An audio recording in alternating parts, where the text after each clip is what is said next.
What's up, Digidestins? This is Kyle D, better known as RideMyAvatar, and today we are going to be going over JP meta, basically. As you know, Tuesdays are all about that, so we're going to look at some decks. There was a kind of event that kind of had a lot of players. A block and B block ran out, so it's kind of cool to see all these decks that topped in these major events. So we're going to take a look at A and B block and all the decks. I do not know the placing order. If someone can fix that for me at the bottom, would be amazing, because Bandai sucks at telling us runner up, winner, finalist kind of shenanigans. They just plop deck profiles and call it a day. So without further ado, let's get in the video and talk about it. So let's take a look at everything here and now.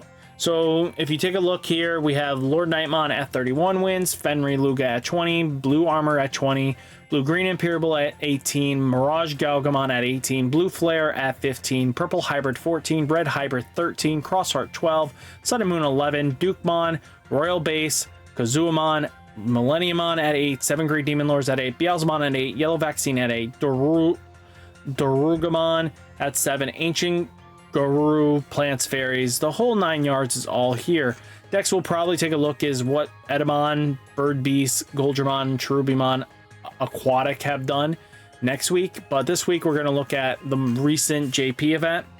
So taking a look, there was the decks of the finalists at the Blank Championship 2024 Cycle 2 Arena. Second qualifiers, Tokyo A, are now available. Congrats to all winners. So we'll take a look. And it's pretty interesting to see where everything is kind of going, right? First off, we do have the none other than Mirage. Mirage and Hexablow are just kind of just bread and butter at this point. They're just very powerful, and you can see scrambles. They are playing the Bukumon egg that basically says, hey, I'm going to spit this out and I'm ready to go. We're going to extend our plays a little bit by just using the Hankumon's effects, the fishy.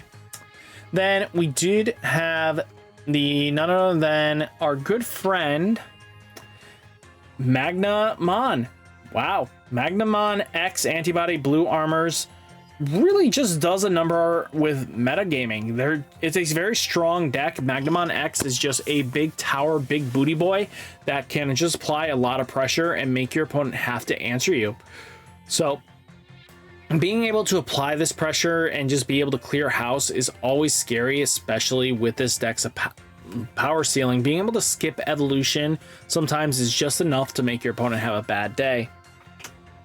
Then we do have Levia. Levia being Levia, snap, snap, alligator, crunch. This deck literally does what it wants to. A lot of JP players did get off Lord Nightmon and swap back into Levia because they feel more comfortable with it. To be honest with you, the Levia to Levia X shenanigans is always a strong play, and a lot of players are not able to answer this combination, especially in a best of one format. This deck just kind of just does what it wants, and it goes bunch, bunch, crunch, crunch. You know what? I have no objections when this big alligator comes through, you know? This thing's gonna just eat you alive. Mirage again, Mirage with 2 Hexablows, and you know, Mirage just doing Mirage OTK shenanigans. If you want to win, best bet is this deck.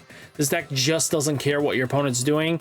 As long as there's no really powerful options in security, this deck is just going to plow right through it with no objections.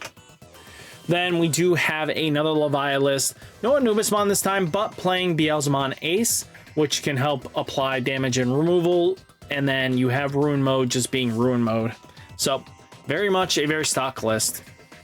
Then we have Ancient Greymon being Ancient Greymon. If you guys don't know what this deck does, it's another OTK deck. If you notice, a lot of these decks are very powerful decks that can apply a lot of damage. Yeah, that's kind of where we're getting in our format. We are not at a point where I think we are extremely healthy in playing dynamics. It is a lot of OTK strats similar to BT9, where BT9 had a lot of different varieties, but every deck kind of just did the same flavor of things. And then guess what? Yeah, win or you lose if you OTK. So that kind of just was a big issue for the format, was that decks that could just clear out all your security in one blow always kind of made a lot of players distaste the format. Again, when you have every deck kind of just doing the same generic, I'm going to kill you in one punch kind of scenarios, players kind of just find it as a distaste in their mouth. So there might be having some changes up in the format eventually. Then we did get Apocalymon. So it's been a hot second. If you guys don't know what Apocalymon does, basically it says I'm going to mill you. And that's why they're playing the Dark Master Core, because all they have to do is play Apocalymon and mill out after they've done a couple attacks with the purple hybrid shenanigans. And it's scary for your opponents sometimes. It's just an answer that they are not prepared for, because if you can deck them out, you win. So taking a look though, you do have, you know, Matt's Lament to help you get back Apocalymon, if I remember correctly. But the deck is very interesting because straight up Mother D Reaper plus Shoto means they're blocking most everything and you're not going to lose to most battles. And then boom, boom, boom, swing in, mill, damage, and then mill them out for the rest of it with Apocalymon. Then we do have another Ancient Greymon, being Ancient Greymon. Oh, clears out security. Then we have Mirage yet again. Wow, who could have read this like an open book? Mirage is just doing Mirage shenanigans, as you know and can tell. I mean, hey, if it ain't broken, why fix it, right? You're just going to OTK. Ooh. So stuff like this is mattering, and they are playing the scrambles as well, just to get the, especially when you can get Lunamon to kind of just extend your plays a little bit. So it's always cool. Then we have a, from the top, I think this was the first or second place from the B slot.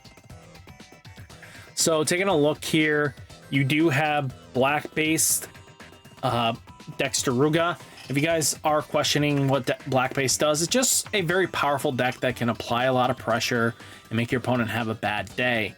This deck really takes advantage of what it can do, and I have no objections here. What do you guys think of it? I like the yellow device in the deck. It's kind of interesting. I don't remember what it does exactly. I think it's just minusing DP shenanigans, but looking at it now, it's really solid here. I think the deck isn't what's broken, never fix it, you know, kind of situation. Then we had Gammamon. If you guys don't know, Gammamon is a very strong deck. It always does something, especially in best of one for JP. The deck does a lot better than our English meta, because I think, to be honest with you, not all pilots are really good with the list. If given the right pilot, I think this deck can go miles, and it proves in the best of one setting. But we'll see if it actually continues to be this really crazy strong deck, or will the flames die out on this? But taking a look though, we did get Beelzemon as well, apparently. Beelzemon doing some shenanigans, OTKing. You know the drill here. This deck got a little bit of support. It got an ace, it got a new tamer, and it got a Impmon. 3 new cards, and the deck, and I know it got a Beelzemon as well, but they're not playing it. That's all it needed to get back into the game. That's kind of scary, just to see that all it needs is a couple cards and boom, you're ready to play meta again. Then we do have Ancient Greymon being Ancient Greymon. We are knowing how this deck goes. It's just going to OTK and be shenanigans. You know, Analog Youth to help mill out the pieces to get into your trash, to hopefully get to your Ancient to slam down, or, you know, just game for wins here is super important. The deck only folds to decks that have protection. And then finally, the big bad boogeyman itself. If you guys don't know what this deck is, this is Sakuyamon, or Kazuamon's basically Ruin Mode loop. This deck wants to spam out Ruin Mode like it's the plague and basically make it so you can't play. As long as it keeps doing this, your opponent is going to have a bad time. Kaiser Nail gets to re-evaluate its plugin department and basically keep reusing their plugins with Talmon Ace. And to be honest with you, I was surprised this actually existed in the format. I mean, you have Kazuamon as well doing the same thing with the Talmon Ace, but geez Louise, I was not expecting this in the current format. I mean, being able to spam out Ruin Mode, make your opponent's bodies die consistently is really tough for a lot of players to deal with. And to be honest with you, I expect long-term this deck probably not surviving long. They're going to have to hit something in this deck to make it actually, you know, not broken. Because if this comes over full power in English, I don't see anybody getting off this list. So be scared of that list as always. But all in all, though, looks like they had a great event and, you know, everything went right. Taking a look, though, like I said, next week we'll probably take a look at Edamon, Goldramon, and Aquatic and Cherubi because I really want to see what they did. And then we kind of know what the rest are looking like. You know, it hasn't really changed much. Hopefully EX08 definitely brings in some secret spices into the meta and hopefully changes things up. What do you guys think? Let me know down in the comments. Hopefully you guys enjoyed the video. Hit that like button, hit that subscribe button. Stay safe, stay healthy, and I'll catch you next one. Peace.